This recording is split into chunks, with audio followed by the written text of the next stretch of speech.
Hey guys, welcome to the study guide Inference on Means walkthrough. This is the multiple choice section, and without further ado, we're going to jump right into it. For the first question, they are giving us a test for acid rain and an SRS 49 water sample. 49 water samples gave us a mean pH of 4.4 and a standard deviation of 0.35. Find the 90% confidence interval for the estimate for the mean pH level. Okay, so we're setting up a confidence interval. The format is it's listed as a point estimate plus or minus a margin of error. Pretty clearly, the point estimate is 4.4, but what's the margin of error?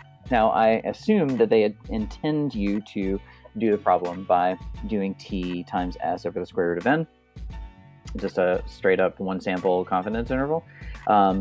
And 0.35 is the standard deviation, 49 is the sample size. Where's that 1.677 number coming from? Well, that is a value you can either look up on the t-chart, or you could do inverse t. And if we're talking about a 90% confidence interval, how much would be in each tail? That's right, 0.05, 48 degrees of freedom. Let it think for a minute, and there, 1.677. So you can absolutely do this problem by doing 1.677 times the standard deviation over the square root of 49. That's one way to do this. 0.0835, 0.0385. So it looks like B is going to be our answer, our correct answer. That's my 0.08385. All right, but there's another way to beat this problem without having to do any of the algebra or even having to look up the t value, doing inverse t in your calculator. You could, recognizing that this is just a t interval, straight up t interval, you could make your calculator do the calculations, right? Mash t interval. We have the statistics. The mean was 4.4. The standard deviation was 0.35. It's based on a sample of 49 values, and we want a 90% confidence level. You could calculate the confidence interval, right? The calculator tells me that it's 4.3161 to 4.4839. I mean, that is our point estimate. That is 4.4. All I'm doing is adding and subtracting the margin of error to get to those limits. So a quick little bit of subtraction would let you figure out how wide the interval is, right? Just pick one of those intervals, like maybe like the upper bound. Take your 4.4839 upper bound, the distance from the upper bound to the middle, 4.4. That should also be your margin of error, right? That's literally what we're adding. We're adding and subtracting 0.0839 to both sides, right? Start at 4.4, go up and down 0.0839. That's another way to get your margin of error.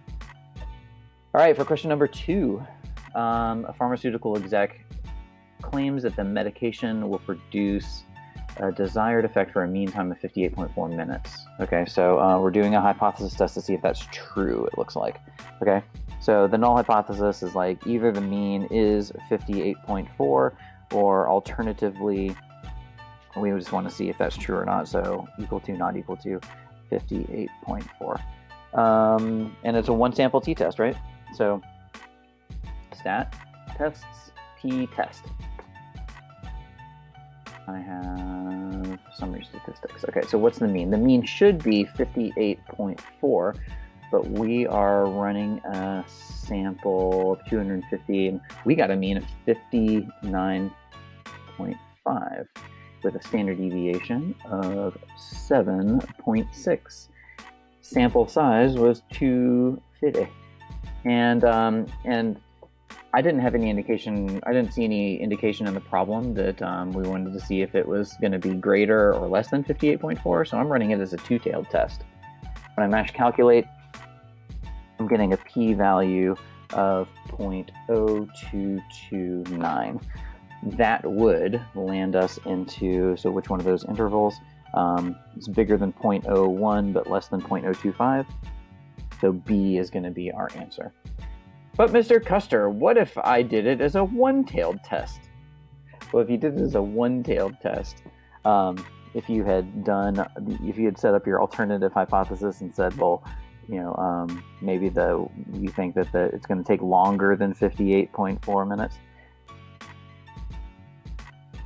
If you had done it that way, the only difference in the p-values, this p-value has doubled the area in the tail, right? Because it's a two-tailed test. If it was only one-tailed, then the p-value would be half of that, right? So the p-value would be 0.011 something 45. But anyway, and that p-value would still, regardless, either way, you're still bigger than 0.01, but less than 0.025. All right, question number 3. All right, the water diet requires one to drink 2 cups of water every half hour from when one gets up till when one goes to bed. All right, and so we have 4 adult volunteers. They're weighed prior to the beginning, and then 6 weeks after. The weight in pounds. Now notice it's the same 4 people before and after. Y'all were in a matched pair situation. For the population of adults, assume the weight losses after 6 weeks on the diet is normally distributed. All right, so that's an important part because that's what's going to let us kick E out as a possibility. To determine if the diet leads to weight loss, we test the null hypothesis of, there's supposed to be a mu right there. Maybe that didn't print on my paper. So based on the data, we conclude what? All right, so let's go and look at the data. So I have the before weights in L1. I have the weight after 6 weeks in L2. And you'll see that some people lost weight, like this person ended up losing 10 pounds, right? Went from 180 to 170. Person number 2 actually gained weight. So how much weight did they lose? That was actually negative gained, lost -5. Oop, sorry. Oop. Where is it? Negative. I hit minus. -5. -5 pounds. The fast way, what I'm really doing is I'm actually taking the number in L1 and I'm subtracting the number in L2. What I need to do is create a column of differences, a new column of differences, and I'm going to do a t-test on those differences. This is a paired t-test situation, right? Person number 1 lost 10 pounds. Person number 2 lost -5 pounds, which I know is weird to talk about, but actually gained weight. Person number 3 lost 25 pounds, and person number 4 gained 2. All right, so I need to do a t-test on those differences. So stat tests, t-test. This time I don't have the summary statistics, I have the data. And I'm trying to see, is the mean equal to 0? The data, my differences, they live in L3, so that's already set up. And I want to see if the amount of weight loss was greater than 0. So I'm going to calculate, and it looks like my test statistic and p-value combination, my p-value is 0.1900. So maybe 0.1901. So p-value is 19%. So is that, what would we do with that p-value? That is not low enough to reject the null hypothesis, even at the 10% level. So A should be the correct choice there, right? Because the p-value is definitely not smaller than 0.10. It's definitely not smaller. It's not smaller. And then E, the sample size is too small to allow use of the T procedures. So that would be true, except for they're told us to assume that the weight loss after 6 weeks is normally distributed. If you are allowed to assume that the population is normally distributed, you can do any sample size you want, even 4. If they hadn't have mentioned that, though, I definitely would not be doing a t-test, because a sample size 4 is definitely not enough to let us have the central limit theorem kick in. All right, for number 4, what is the critical value t, which satisfies the condition that the t distribution with 8 degrees of freedom has a probability of 0.10 to the right? So I'm just going to draw that. I'm talking about so here's a t distribution. That's a t distribution with 8 degrees of freedom. And I want to know what the value is, what value along this axis has 10% probability to the right. Okay, so somewhere up here, there's a magic value, and there's 10% of the graph to the right of that value. What is that t value? All right, so you can either look that up in the table if you're a table kind of person. I'm a calculator person, so I'm going to go to second bars. I'm going to go down to inverse t, and the way my calculator works, and probably yours does too, unless you have the thing that lets you toggle left, right, or center, the calculator is expecting the area below the t value. So even though 10%, I'm looking for the value that is that has 10% to the right, how much would be to the left? That's right, the other 90%. So my area, 90% to the left, and 8 degrees of freedom. So what is that t value? Apparently it's 1.397. Oh, which is that one? Which is A. Perfect. By the way, if you missed the left-right thing, you know, if you had just done inverse t, and if you had missed that it was, if you had done 10%. Notice that, like, the bottom 10% of the graph, it's the same t value, it's just the negative version of it, right? So, I mean, either way, you'd recognize the number. You'd recognize the 1.397 number, right? They just wanted it to be the positive version of it because we want 10% to the right. All right, question number 5. In one experiment to test the, let's see. Okay, we're making a confidence interval. There's 2 different groups. We're estimating the difference in means. How many of the following statements are reasonable conclusions? Okay, so we get a confidence interval for the difference, which is we are 90% confident that the mean difference is somewhere between 3 and 11. So which one of these statements is true? Is it true that the difference of the means with probability 0.9? That doesn't even make sense to me as a sentence. So it's not going to be that one. The mean of A minus the mean of B with probability 0.9? What? All right, what about for Roman numeral number 2? There's a 90% probability that the difference in the means is between 3 and 11. That is also not true. You want to steer clear of probability statements when somebody's interpreting a confidence interval. Because, like, that the confidence interval we create, it either the true difference is in that interval or it's not. There's not a probability, there's not a 90% probability about it. It's not like in there sometimes and then out of there some other times. Either we got it or we didn't. So steer clear of saying, like, probability. What about number 3? The interval 3, 11 was calculated by a method that gives correct results in 90% of all possible samples. Yes, that is true.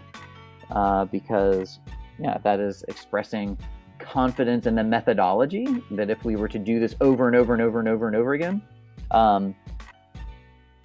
it'll work 90% of the time. So that one's okay. What about number 4? We are 90% confident that the difference in the means lies between 3 and 11 seconds. Yeah, that one is okay too. So how many of the following statements are reasonable conclusions? It looks like of the 4, it looks like 2 of them were true. So answer choice C. All right, question number 6. You want to compute a 90% confidence interval for the mean of a population with an unknown standard deviation. The sample size is 30. Okay, so unknown population standard deviation. Great. So yeah, we're using t procedures. What is the value of t that you would use? So again, we're talking about a t distribution with how many degrees of freedom? Not 30. 30 minus 1 is 29 degrees of freedom. So we're talking about a t distribution with 29 degrees of freedom, and we want a 90% confidence interval. So imagine shading in the middle 90%. How much would be in each tail? 10% not in the middle means there'd be 0.05 in each tail. So do inverse t with 0.05 in each tail and 29 degrees of freedom. Apparently that magic t value is 1.699. By the way, the positive version of it, that would be positive 1.699. But anyway, you're talking about it. C is the correct answer. All right, which of the following is an example of a matched pairs design? Okay, so I'm looking for some kind of pairing, not an independent samples. So a teacher compares the pre-test and post-test scores of students. Okay, that's probably, that might be the correct answer because, you know, we're definitely, you've got a pre-test and post-test score of each student. Yeah, they'd be paired by the student. So tentatively, I'm thinking A might be my correct answer. All right, what about B? A teacher compares the scores of students using a computer-based method with the scores of other students using a traditional method. Okay, no, that's like a two-sample t-test, right? Independent groups, right? You got some students doing one thing and then a whole different group of students doing something else. So that's not it. A teacher compares the scores of students in her class on a standardized test with a national average score. No, that's not even two groups, right? There's nothing that would be paired there. A teacher calculates the average scores of students on a pair of tests. Oh, that's cute. See, they're using the word pair, and they're asking you which one is a matched pair. They're supposed to look at that and be like, oh, maybe that's the right answer. I bet it's not going to be, though. Calculates the average of scores on students on a pair of tests and wish to see if the average is larger than 80%. No, we'd still be comparing like one mean. So there isn't like pairing. Matched pairs is when all of your when your subjects go through both treatments. So so we're talking about A should be the correct answer. All right, what about number 8? To use a two-sample T procedure to perform a significance test on the difference between two means, we assume. All right, do we have to assume that the population standard deviations are known? No. That's why we're using a t-test, right? Because we don't know what the population standard deviation is, so we're using sample standard deviations instead, right? So that's not true. Do the samples from each population have to be independent? Okay, well that sounds like a condition that we have to check, so perhaps that is the correct answer. What about the distributions are exactly normal in each population? That's not true either. Because if you have a big enough sample size, right? If the sample sizes are bigger than or equal to 30, then who cares what the distribution shape was? I mean, it's great if they're normal, but like that's not a requirement. If your sample size is bigger than 30, central limit theorem says that the sampling distribution will be normal anyway. Do the sample sizes have to be large? Ideally, we would want the sample sizes to be large, but that's not a deal breaker if they're not. If the sample sizes are not larger than 30, then we just plot the data and see how far off from normal they are. As long as things don't depart too far from normal, then we can still do T procedures. So it looks like B must be the correct answer. The sample sizes from each population have to be independent. The groups need to be independent of each other. For number 9, in general, how does doubling the sample size change the confidence interval size? So, the confidence interval, right? I mean, you know that as the sample size goes up, you expect the confidence interval to get smaller, and that's true, but how much smaller?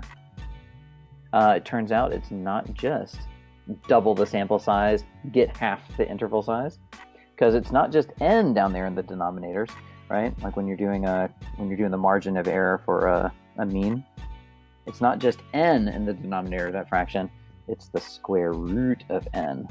So like if I'm secretly replacing n with 2n, how much smaller is this guy than this guy? It's not just n times smaller, it's the square root of it's not just 2 times smaller, it's the square root of 2 times smaller. All right, same thing happens when you're talking about proportions, by the way, even though that's not this test. The formula for a proportion is the standard deviation for the standard error for a proportion is something like this. You remember that? But notice also square root of n in the denominator. So yeah, So as soon as I replace n with 2n, how much did this get skinnier by? Not just 2, the square root of 2. So yeah, so it should get smaller by the square root of 2. Number 10, which of the following is true? All right, this is a lot of words. A highly significant result indicates that the sample result never really happened. That's not true. You can have highly significant results just because like your null hypothesis is just hella wrong. B, if the probability of sample data yielding a statistic as or more extreme than a given value is approximately 0, then we have good oh, okay, so look, hold on. This is just code for p-value. If the probability of sample data yielding a statistic as or more extreme than a given value, that is code for p-value. That's what the p-value is. The p-value is the probability of getting the kind of data that we got, the statistics that we got, if the null hypothesis is true. So read this statement as, if the p-value is approximately 0, then we have good indication that bias must have been involved with the data collection. No, that's not true. If, again, p-value, if the p-value is approximately 0, then we have a good indication that the value of the parameter could be significantly different than what is stated. Yeah, that's feeling good to me. Yeah, because basically if your p-value is getting close to if it's approximately 0, that means you would reject the null hypothesis. That means you have good indication that the value of the parameter, the thing that you're testing, could be significantly different than what's stated. But let's just double check D. If the probability of if the p-value is approximately 0, then we have a good indication that whoever stated the expected value is lying. No. Okay, so that's just sort of interpreting p-value. All right, what about 11? The null hypothesis, given that the null hypothesis is the mean equal to 30 versus is the mean less than 30. If you conclude that the mean is less than 30, okay, so did we reject the null hypothesis? We concluded that the mean is less than 30. So that means we rejected the null hypothesis, right? We rejected the null hypothesis and we believe in the alternative. We believe that the mean is less than 30 when it is actually 27. Did we screw up, or is that the correct decision? We concluded that the mean is less than 30, and looky, it is less than 30. So we have drawn a correct conclusion. If I wanted to play a joke on you, let's say I snuck onto your paper and secretly replaced this 27. If I secretly replaced that with like 31 or something like that. Now what would the answer be? Now I've made a mistake, right? If I conclude that if I rejected the null hypothesis and it turns out that the mean actually is not less than 30, since I've rejected the null hypothesis and I shouldn't have, that would make it a type 1 error. Type 1 error. All right. Talk about number 12. Which of the following will reduce the width of a confidence interval? So like give you a better estimate. So increasing the confidence level. Well, can you imagine going from instead of having an interval that's like, instead of being like 90% confident and getting an interval that looks like that, can you imagine increasing the confidence level to 95%? That's going to result in a wider distribution, right? Because I'm a wider interval because I'm trying to capture more of the distribution. I'm trying to be more confident. So that one is not true. Increasing the confidence level will not give you a smaller confidence interval. Increasing the sample size, that's a good one, right? Increase the sample size, the sampling distribution gets skinnier. and decreasing the standard deviation. No, decreasing the standard deviation, that is also going to make your graph go skinnier. And when the graphs get skinnier, so does the confidence interval. All right, so 2 and 3 only. 2 and 3. There it is. 2 and 3 only. All right, and then our last multiple choice question. In preparing to use a T procedure on a sample of 17 values, suppose we are not sure if the population was normal. In which of the following circumstances would we not be safe using a T procedure? So the idea is, I would love it if the sample size was big, but apparently it's not. We only have a sample of size 17. So we just need to make sure that we have some kind of evidence that the distribution we're pulling from, that the population we're sampling from, is normally distributed. So which one of those things would be an indication that the parent population is not normally distributed? What if we made a stem plot of the data and it was roughly bell-shaped? Or that'd be okay. I'd be good to go. So that is I would be safe. Maybe I should put it that way. Yeah, I would be safe to use T procedures. What if the histogram of the data shows moderate skewness? I mean, a little bit of skew is okay for a sample of size 17. I wouldn't want to see a huge amount of skew. So a moderate amount of skewness, that would be, I think I'd still be safe. What if the stem plot of the data has one large outlier?